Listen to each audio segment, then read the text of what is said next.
You're listening to Beauty Business Breakthroughs, a special mini-sode series designed for beauty pros ready to grow with intention. I'm Shara, your coach behind the mic and the founder of Scale to Six Figures Academy, where I help beauty entrepreneurs build real businesses with strategy, not hustle.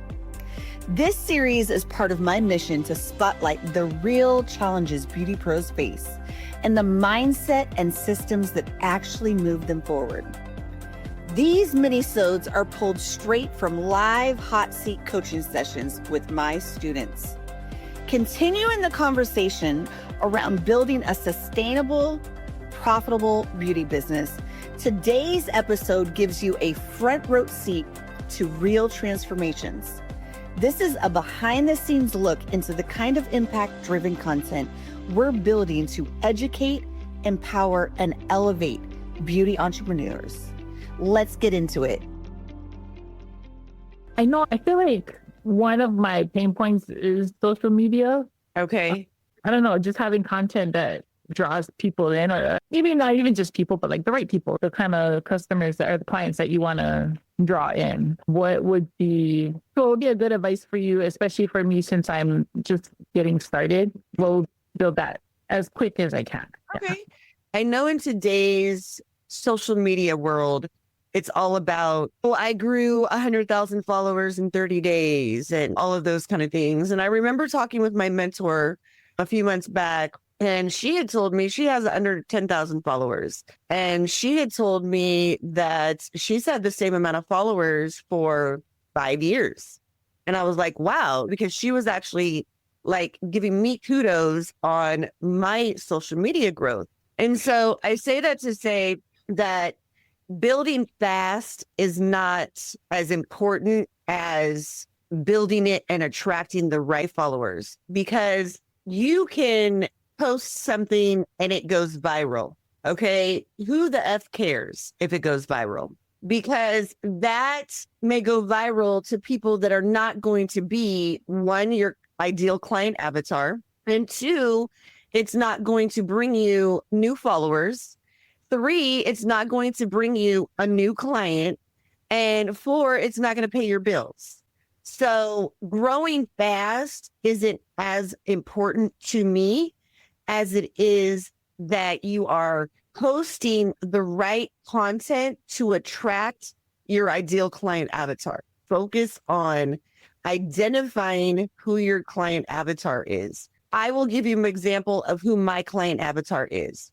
One when I was providing services, and one when I am providing online courses. When I was providing services, my clients were coming anywhere from 3 hours away to get services done by me. They were primarily female, Hispanic, and white, Caucasian, and they were 18 to 30 years old.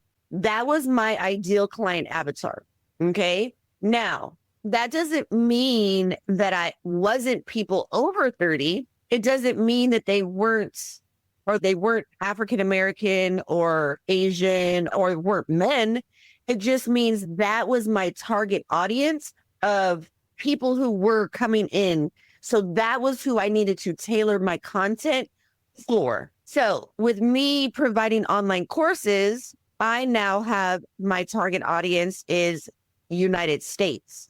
Now, do I have students in other countries? Of course. But the majority, 90+%, is United States. They are 25 to 45 years old. Now, again, that doesn't mean that I don't have people as young as 18. And I kid you not, 2 weeks ago, I had a client call me and say they purchased my course and she was 67 years old.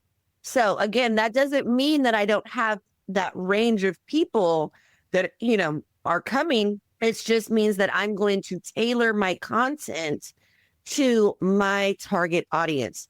Females in the US speaking English, and they are 25 to 45. Again, I have males who buy courses. I have males who are in the beauty industry. It's just that it's a smaller percentage. So I'm not going to target men. That is going to be the most important thing for you to do when you are starting out with your social media, is for you to make sure that you know exactly who target audience is. That way, everything else that you do is geared towards that. Does that make sense? Yes. Okay, perfect. Was that helpful? Yes. Awesome. Any other questions from you? How did you come to figuring out your target services? For services, I was very new to the industry, like all the way new. And so it was trial and error. I didn't have somebody like me to guide me. I don't even think we had Instagram Live back then. I feel like you have to like find yourself and personalize it. I've been figuring that out, introducing yourself more as to who you are and what, yeah. Absolutely. I 100% agree with you, because when I started out, I was not the face of the brand the way that I am now. I was in the background. I was quiet. Nobody knew who I was.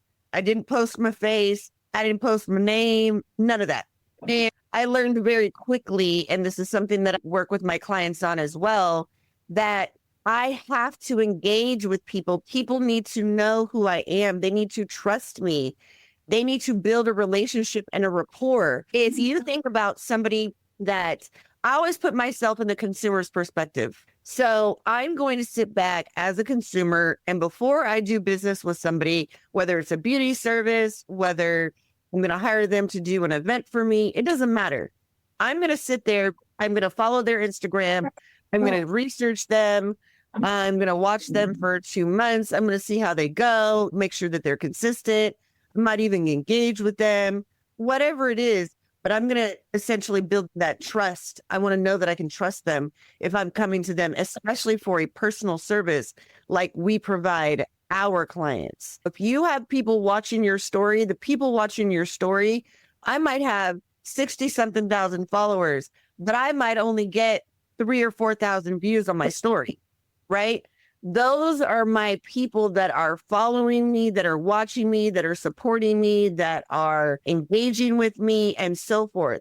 All the rest of the people, they may or may not even be seeing my content for all I know. So it's very important for you to continue to post in your stories about your services and letting people see who you are, and maybe even little tidbits of your personal life so that they can get to know who you are as a person.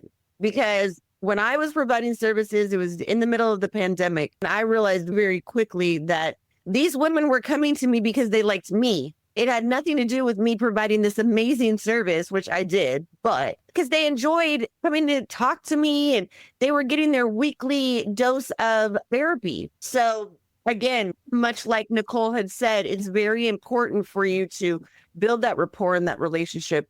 Show who you are. If you've been following me for any amount of time, you'll see the progression of even who I was before versus who I am now. Thank you so much. Quick, I built my service-based business solely on organic. So I know that it's possible. Granted, things have changed. What I did 4 or 5 years ago aren't the same things that I would recommend doing now because they don't work anymore, or you might have to tweak it. But the concept is still the same. I know a lot of people who build their business on organic marketing, right? It's all about building that rapport and relationship. That wraps up this mini-sode, but we're just getting started. In our next episode, we'll build on this conversation with more strategic insight, mindset shifts, and CEO level growth moves you can actually apply. If you're ready to go from listener to implementer, DM success to Luxe Beauty and Body Co. on Instagram. We'll send you the exact roadmap to join Scale to Six Figures Academy and start making this shift for real. These mini-sodes aren't just content. They're real strategies in motion, and every one is designed to move your business forward. Until then, stay consistent, stay focused, and keep making those beauty business breakthroughs.